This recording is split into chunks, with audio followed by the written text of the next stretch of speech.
আসসালামু আলাইকুম।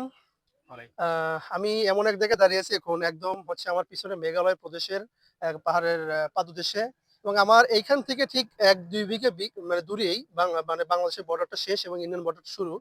আ শিব শিক এই জায়গাটা এটা হচ্ছে আমার উপজেলা কৃষি অফিস বিশ্বম্বরপুরের ধনপুর ইউনিয়নের শিলডোবা গ্রামের একদম বর্ডার পয়েন্টে আমি দাঁড়িয়ে আছি এখানে। আমার এখানে মেইনলি হচ্ছে এই জায়গাটা গত বছর ছিল পতিত। শুধু এই জায়গা না, আমার এই দিক থেকে ডান দিক থেকে শুরু করে একদম ডান পর্যন্ত আমি দেখতে যতদূর চোখ যায় প্রায় হচ্ছে কয়েক ১০০ একর জায়গা পতিত ছিল। যেখানে আমাদের এই ব্লকের উপশহরের কৃষি কর্মকর্তা জনাব শামসুল আলম বিদু সাহেব উনি তার একান্ত প্রচেষ্টায় এই জায়গাটাতে উনি হচ্ছে এইবার সূর্যমুখী করেছেন এবং এই পাশেই হচ্ছে ভুট্টা উনি করেছেন এবং ডান পাশে আরো কিছু পতিত জায়গা আছে। উনি চেষ্টা করতেছেন এই জায়গাটাতে আ মানে মানে আবাদ করার জন্য। তো আমি যার সাথে দাঁড়িয়ে আছি যে কৃষকটা আবাদ করেছেন এখানে সূর্যমুখী। তো উনি নিজেও হচ্ছে আ বলতেছিলেন যে এই জমিটা পতিত ছিল এবং উনি নিজের ইচ্ছাতেই এখানে করেছেন এবং ভবিষ্যতে হয়তো যে জমিগুলো পতিত হয় সেখানে হয়তো ভবিষ্যতেও এখানে আবাদ আওতাভুক্ত আনতে পারবো ইনশাআল্লাহ আমরা আমাদের উপজেলা কৃষি অফিসার কার্যালয় বিশ্বম্বরপুরের। তো আমরা এখানে সূর্যমুখীর এতে দাঁড়িয়ে আছি যেখানে আসলে সূর্যমুখী তেলটা আমাদের অত পরিচিত না। আ আমাদের এখানে আমাদের বাংলাদেশে এর তেলটা চাষ প্রায় হয় না বললেই চলে। অথচ আমাদের মানে দেখা যায় যে প্রতি বছর সরকারের আ তেল আমদানির জন্য মানে ভোজ্য তেল আমদানির জন্য সরকারের প্রায় ২৬,০০০ কোটি টাকা সরকারের প্রতি বছর আ আমদানি ব্যয় করতে হয়। যেটা আমাদের জন্য আমাদের মতো একটা উন্নয়নশীল দেশের জন্য এটা একটা বড় বোঝা। তো আমাদের সরকার চাচ্ছেন যে আমাদের এই মানে সয়াবিন তেলের বিকল্প হিসেবে আমরা সবসময় সয়াবিন তেল আমরা আ আমদানি করে থাকি। সয়াবিন তেলের বিকল্প হিসেবে সরকার আমাদেরকে আমাদের কৃষকদেরকে উপজেলা কৃষি অফিসের পক্ষ থেকে আ সরিষার তেল, সরিষার প্রণোদনা এবং সূর্যমুখী প্রণোদনা দেয়া হচ্ছে। আমি যে মাঠে দাঁড়িয়ে আছি সেটা আমাদের আ সার ও বীজ এখান উপজেলা কৃষি অফিস থেকে সরবরাহ করা হয়েছে। আমাদের একটা প্রণোদনার একটা ফিল্ড। আমি সেখানে দাঁড়িয়ে আছি। আমাদের এই প্রণোদনা পেয়েছিলেন আমাদের কৃষক আবুল হাশেম ভাই। তো আবুল হাশেম ভাই আমাদের এই কৃষক আমরা যে মাঠটা করেছেন সেটা তো পতিত ছিল। জি, এটা জি। পতিত। সারা বছরই পতিত থাকে। হ্যাঁ, সারা বছর পতিত থাকে। আমাদের উপজেলা কৃষি অফিস থেকে আপনাকে কি দেওয়া হয়েছিল?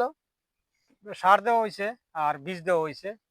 হয়তো যতগুলা দিছে এতগুলাই হয় না। আমার হাত থেকে লাগাইয়া আমি আরো কিছু হ্যাঁ, সা আমাদের উপজেলা কৃষি অফিস থেকে সারও বীজ দেওয়া হয়েছিল। সেখান থেকে উনি এখানে করেছেন। একদম ইন্ডিয়ান বর্ডারের পাশেই। তো এই যে এ সু সু সূর্যমুখী তেলটা এটা আমরা আশা করতেছি আমাদের ২০১৮-১৯ সালে যেখানে আমাদের মাত্র ১৯২০ হেক্টর জমিতে সূর্যমুখী তেল হতো পুরো বাংলাদেশে। সেখানে ২৩-২৪ অর্থ বছরে আমাদের প্রায় সেটা ১৬,২৩০ হেক্টর জমিতে হয়েছে। তো আমরা আস্তে, আস্তে আমরা মানে জমির আবাদটা আ বাড়ানো হচ্ছে। তো আশা করি ইনশাআল্লাহ ভবিষ্যতে এর এই যে ১৬,২৩০ গত বছর ছিল এটা আস্তে, আস্তে ইনশাআল্লাহ বেড়ে যাবে। তো আমি এখন আর আমাদের এই তেলটা যেটা আমরা যে সয়াবিন তেল খাই সেটা আসলে আমাদের শরীরের জন্য কত ক্ষতিকর রাখে আমরা সেটা চিন্তাও করি না। আসলে সে তেলটা কয়েকবার রিফাইন করা হয় এবং সে আসলে সয়াবিন তেলের গুণাগুণ বা সেটা আমরা এখানে থাকে না। যার কারণে আমরা যদি নিজেরা সরিষা এবং সূর্যমুখী যেটা নিজেরা করে নিজেরা খেতে পারি। আমাদের উপজেলা কৃষি অফিস থেকে সরিষা এবং সয়াবিনের ব্যাপারে বলা হয়। যেটা খাইলে আমরা আসলে আ শুধু অর্থনৈতিকভাবে লাভবান হবো সেটা না। আমাদের সুস্বাস্থ্য বজায় থাকবে। এই যে সূর্যমুখী তেলটা যেটা, এটা আমাদের অনেক উপকারী। এটা আমাদের হৃদরোগের ঝুঁকি কমায়, কোলেস্টেরল এর জন্য ভালো। এরপরে আমাদের এখানে এই তেলের ভিতরে একটা উপাদান থাকে কোলিন উপাদান, যেটা মস্তিষ্কের জন্য মস্তিষ্ক ডেভেলপ করে। এরপরে আমাদের এর ভিতরে একটা ম্যাগনেসিয়াম থাকে, যেটা আমাদের মানসিক চাপটা কমায়, মাইগ্রেনের সমস্যা যাদের। তো সব মিলিয়ে আমাদের সূর্যমুখী তেল সব দিক দিয়ে উপকারী। তো আমাদের আবুল হাশেম ভাই উনি করেছেন। তো তো আপনি যেটা করেছেন এবছর আপনার দেখাদেখি তো অনেক কৃষক এটা উদ্বুদ্ধ হচ্ছে তো নাকি? আরো অন্তত আগামীতে আমার সাথে আরো ২-৪ জনে করার অঙ্গীকার দিছে আমার সাথে যে আমাদের বীজ দিবেন, আমরাও করব। ইনশাআল্লাহ, ইনশাআল্লাহ। তো আমরা উপজেলা কৃষি অফিস থেকে প্রদর্শনী দেওয়ার ফলে অনেক কৃষক এই এলাকার যাদের জমি পতিত আছে এখনো আমাদের ডান পাশে আমি দেখতেছি বা আপনার ক্যামেরাতে দেখতে পারবেন। এই জমিটা পুরোটা পতিত।